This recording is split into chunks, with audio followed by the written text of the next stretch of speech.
So you love behavior and you want to apply it in the workplace. Cool, you're in the right place. But did you know that less than 1% of BCBAs actually do this? Let's explore more today on the Daily BA. Welcome back. I'm Ryan O, behavior analyst and creator. So let's talk about organizational behavior management, or OBM for short. And you're going to want to stick around to the end of this when I share one of the tips that most people miss when looking to respecialize. So first of all, organizational behavior management is a subfield of applied behavior analysis that focuses on the application of behavior analytic principles within the realm of business and organizations. While ABA is commonly associated with interventions for individuals with neurodevelopmental disabilities, intellectual and developmental disabilities, OBM addresses larger scale behavioral systems, looking at ways in which individual behavior impacts organizational outcomes. At its core, OBM is about improving performance within businesses and organizations. This includes things like improving employee productivity, increasing efficiency, reducing errors, and promoting safe practices, among other objectives. OBM professionals utilize evidence-based behavior analytic methods to analyze, measure, and modify behaviors in the workplace. And this involves anything from designing incentive systems to motivate staff to conducting a functional analysis to determine the cause of a certain workplace behavior. There are several key assumptions and processes from behavior analysis that OBM professionals utilize.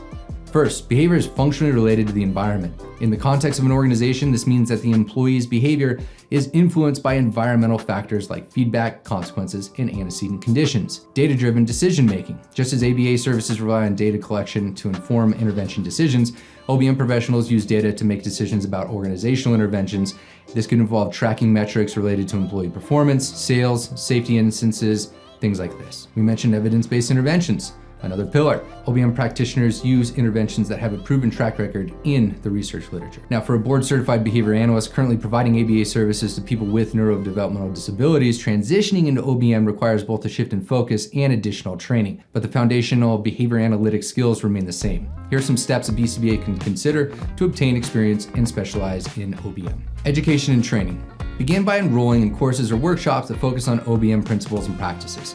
Several universities and institutions offer specialized courses in OBM for BCBA professionals, and we're actually seeing more of them pop up with these specializations early on in your learning career if you want to choose to explore those some. Networking. Connect with OBM professionals and organizations, such as through the OBM network, to gain insights about the field and learn about opportunities for collaboration and mentorship. Speaking of mentorship, find a mentor who is experienced in OBM. This could be someone within your current organization or someone you connect with through personal networks. Mentorship can provide hands-on experience and guidance. Don't forget to diversify your experience. Seek out internships or project-based roles in businesses and organizations where you can apply OBM principles under supervision. This will allow you to gain practical experience and start to build your portfolio of work.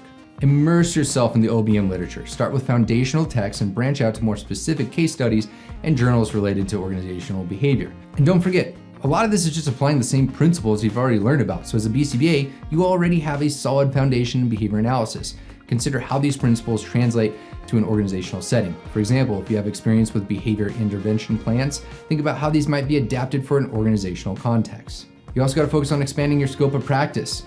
If you're still working within a clinical setting, looking for opportunities within that organization to apply OBM, such as streamlining processes, improving staff training programs and such, are really beneficial. It's actually one of the things that I looked for early on in my career to start to branch my skill sets into different areas too. And lastly, continuous professional development. The field of OBM is dynamic with new research and techniques constantly emerging.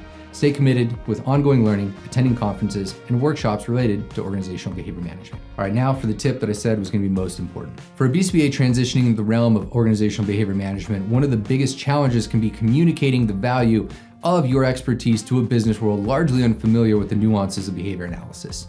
The majority of businesses might not have ever come across the words OBM explicitly, or BCBA, making it essential for you to articulate your services in a relatable and impactful manner.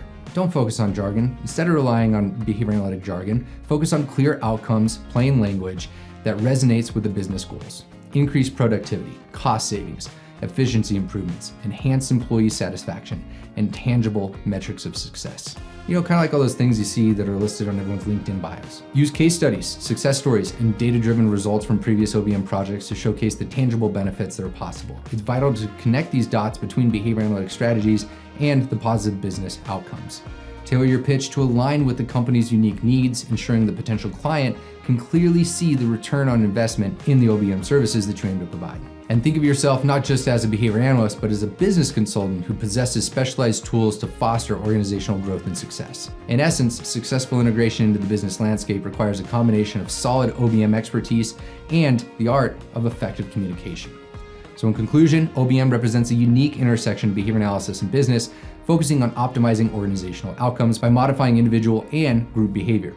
For a BCBA looking to transition into the field, the foundational knowledge of behavior analysis is a valuable asset. With dedicated training, mentorship, and practical experience, a BCBA can successfully shift their focus to provide valuable OBM services. I hope you learned something today. Like, share, subscribe. It actually makes a difference. I help support this channel through continuing education credits that I provide.